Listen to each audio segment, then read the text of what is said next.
What's up, guys? It's Austin from Yugioh Theory. I'm here today with the deck profile for my Predaplants. I did a deck profile for these back in April. They've came out with some new support just recently in the last pack, and they came out with some support in Maximum Crisis, I believe. But the support at Maximum Crisis I haven't really gotten a chance to get a hold of, but I got them. So here's the deck profile. So yeah, let's just get right into it. Predaplants are a really good deck. They're like one of my favorites. I really like the idea of plants coming back to, like, I guess, eat people. That's what I would think. But first of all, you run 3 Predaplant Orphis Scorpio. This is for the Orphis Scorpio combo where you just normal summon it, ditch a monster, special summon Cobra or Sundew. I like going into Sundew. It's basically the same thing except less steps. And the Sundew I can use as many times as I want per duel, where the Cobra is just once per duel, which I mean, Cobra's alright, Sundew's better, but Cobra's alright. So yeah, just the 3 Orphis Scorpio. The 2 Sundew. Sundew, basically, you just put it out in the field, use it in monsters you control and in your hand, and monsters your opponent controls with Predaplant counters on it to fusion summon for Predaplant monsters. And so it's really good. I run 2 Predaplant Saraceniant. I'm going to butcher these names, guys. I'm terrible at names that are very complicated and not common. But what he does is if your opponent would attack you directly, you can special summon this from your hand, and that's it. It just special summons out of the hand. And if this would be destroyed by an opponent's monster, it destroys that monster, and you get to search out a Predaplant card from your deck to your hand, which is always nice. I run 2 Predaplant Bankseogre. I guess that's how you say that. It basically just has like a kaiju-ish effect. You tribute a card or a monster your opponent controls that has a Predaplant counter on it to special summon him from your hand, and then when he goes to the graveyard, you put counters on all your opponent's monsters. Or maybe it's just special summon monsters. No, it's just all monsters. And it's a tuner, which is weird. So you can special summon out a 1 and bring out Black Rose Dragon. I think Black Rose Dragon is a 7. Or you could bring out a 2 and go into like Scarlight or something like that. Or Beals. You could bring out a 2 and then go into Beals. I didn't think about that until now. But yeah, you could go into Beals. And Beals is a very strong monster, especially against Masterpiece, because he can't be destroyed. But go with 1 Cobra. Since you can only use this effect once per duel, 1 is good enough. What it does is basically when it gets special summoned, you can add a polymerization directly from your deck to your hand. That's why I only run 2 polymerization, because there's a few different ways you can search it out through this, Chimera Flesia, Fusion Recycling Plant, just a bunch of different ways. Next I run 1 Predaplant Spinodynia. I can't really pronounce that. You could run 2 of these. It's a good monster in general. You just normal summon it, or it can be normal or special summon to get this effect off. Most of the time you're going to normal. You target 1 face-up monster your opponent controls, and you place 1 counter on it, and its level becomes 2. Just about every time you put a counter on something, their level becomes 2. This deck is not very good against Xyz because they don't have levels. Same thing with Link monsters. They don't have levels, so this isn't the best deck against Links. But it can still do some cool stuff to counteract your opponent. And whenever it attacks a monster that has a counter on it, I think you search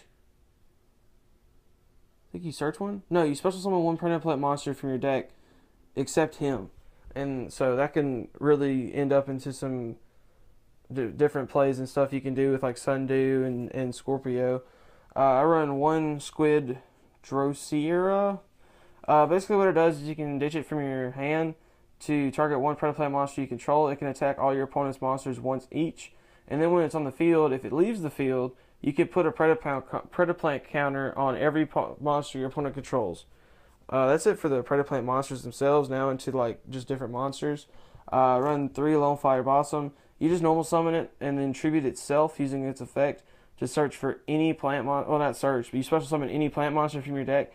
What I think is really crazy about this is it doesn't have a level stipulation. So if I had like a level 10 plant monster in my deck, I could just special summon it for basically for free and it'd just be all good. But most of the time, you just go for a Scorpio because it's like a main piece of the engine.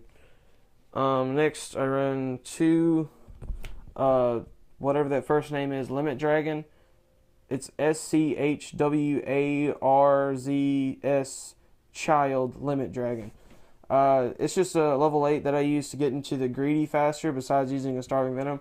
Because honestly, I don't really think a Starving Venom is really worth it. It can be, but that's a lot of work to get into it. So this is a much easier way to. Just this, Polymerization, and another Dark Monster, you can get into greedy. And this card, if it's in your hand, it's not necessarily dead like an Evil Heal would be. I used to run Evil Heal, but someone commented in the video that I should run this. And they're right, this is a lot better. I sadly only have one, I need to get another one. But what it does is you can just special summon it from your hand if your opponent controls a monster that has 2,000 attack or more. Then I just run the one Max C. Max C is really good in general, just in this format. A lot of different things are special summoning, and Max C has been the best way to stop that for a long time. So that's it for monsters. Now into spells. First for spells, I run 3 Predaplant Pruning. Predaplant Pruning is basically a monster reborn just for Predaplant monsters. It's very good, helps out a lot with a lot of plays where I'll just ditch a monster somehow and then special summon it back and use its effects.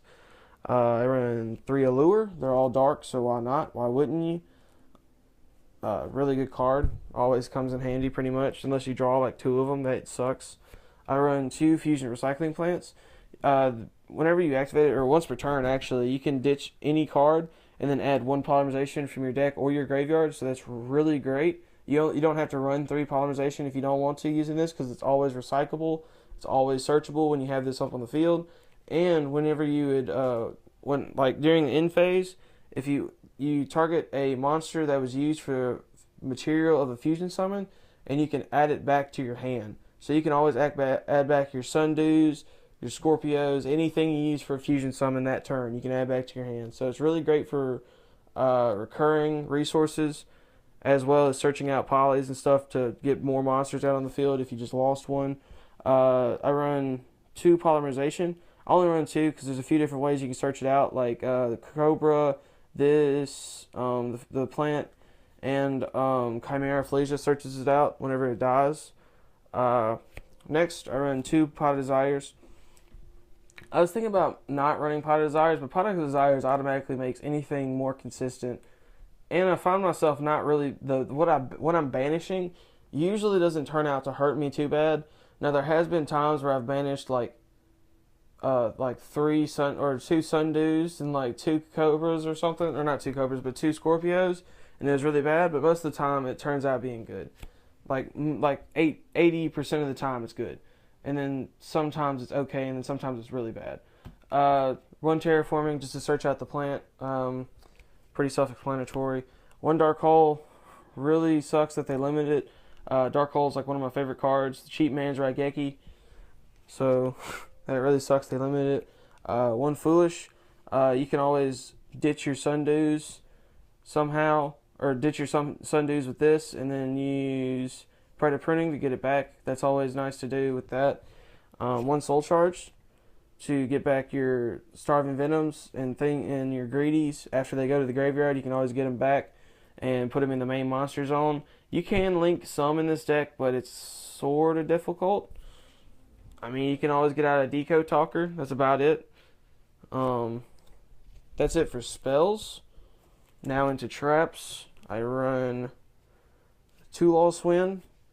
If you're dueling against Dracos instead of Lost Wind, I suggest using Forbidden Chalice or My Body as a shield if you're expecting a lot more destruction. But Forbidden Chalice is always a good thing to opt out for instead of Lost Wind, because they basically do the same thing. Then I run the Solemn Brigade, 2 strikes and 1 warning. I like this amount right here. I like this ratio. This is a good ratio.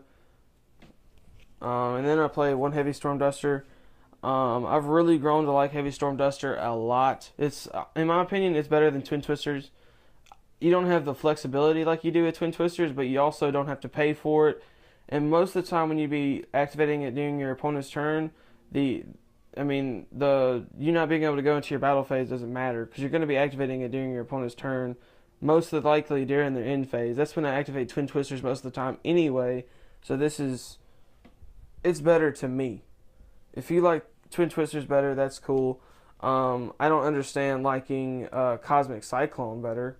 Cosmic Cyclone's okay. It's not that good, I don't think. I'd rather just use MST if you're not dueling Dracos. If you're dueling Dracos, just take the Cosmic Cyclones out for MST. Or the other way around, I mean. Well, that's it for the main deck. Let's go into the extra deck. Running 3 Starving Venom. Starving Venom is great. He is very good. It really sucks when this card was like $15 and I could only run one of them, and I didn't even buy it. It was a gift. But now that it's been reprinted a few times, it's nice. I even can get the alternate arts. I like the alternate art personally. I know a lot of people don't like it. I think this is the only good alternate art that actually came out of the pack. The other two look dumb. But Starving Venom's alternate art looks cool.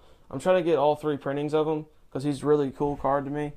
But anyway, stop talking about Starving Venom. Let's talk about his effects. Whenever he's fusion summoned, you target a monster your opponent controls, or actually I think it's any monster on the field, and he gains attack equal to it, and then you can target a monster your opponent controls. I think that's special summon, or no, it's level 5 or higher, and you steal its effects pretty much.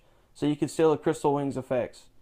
This card, I think this card actually wins out over Crystal Wing, because if it tries to negate that, it just nukes your opponent's side of the field. It's like a built-in Raigeki.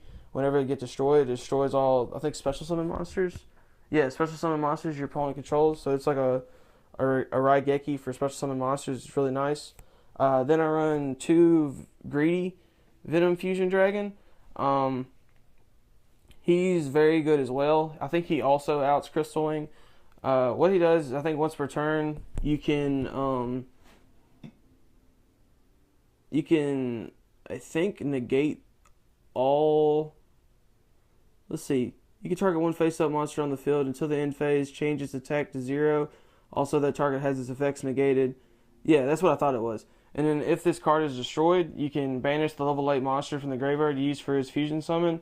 Well, if it's destroyed, first of all, it destroys all special summon monsters on the field. Then you can do that to special summon it back. So it just goes in your main monster zone. It's a really good card to just get out to, I guess, clear up your zone. I guess that's the best way I could say it. Well, next, I run 3 Predaplant Chimera Flesia. This card's really good for attacking over stuff, because whenever you attack opponent's monster, this gains 1,000 and your opponent's monster loses 1,000. So it's basically like it has 4,500. So it's really good for OTKing people, especially if they have a lot of small monsters out. And once per turn, if there's a monster in the field that's a lower level than this, you can target it and banish it, which is always nice. It's only level 7 though, so higher level monsters don't really have to worry about it. I'm not exactly sure about ranks, how that plays out with ranks. I don't think it gets banished because it doesn't have a level. I'm not really sure. And then whenever this would, I think it's like the next standby phase after this gets destroyed, you can search out a poly, which is always nice. But yeah, that's it with the extra deck.